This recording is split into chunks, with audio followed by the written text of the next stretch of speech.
stake. All of this is going on less than 6 weeks before midterm congressional elections that promise to be in part a referendum on his leadership. Right now, public opinion polls show a majority of Americans disapprove of his handling of foreign policy and the economy. You've got midterm elections coming up. Yeah.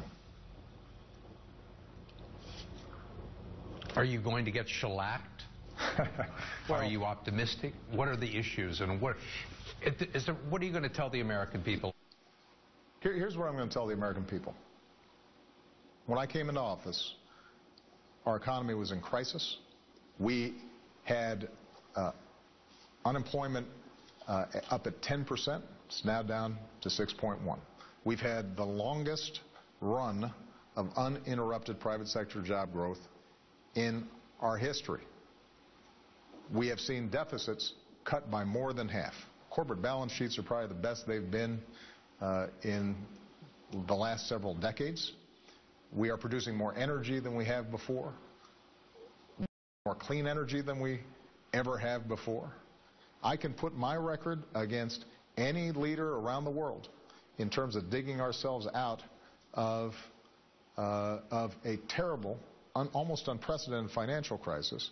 Ronald Reagan used to ask the question, are you better off than you were 4 years ago? In this case, are you better off than you were in 6? And the answer is, the country is definitely better off than we were when I came into office. But do you think people feel it? They don't feel it. And the reason they don't feel it is because incomes and wages are not going up. There's solutions to that.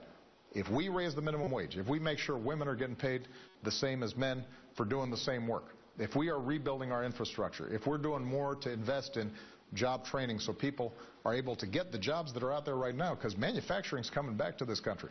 Not just the auto industry that we saved, but you're starting to see reinvestment here in the United States. Businesses around the world are saying for the first time in a long time, the place to invest isn't China, it's the United States. Do you think you can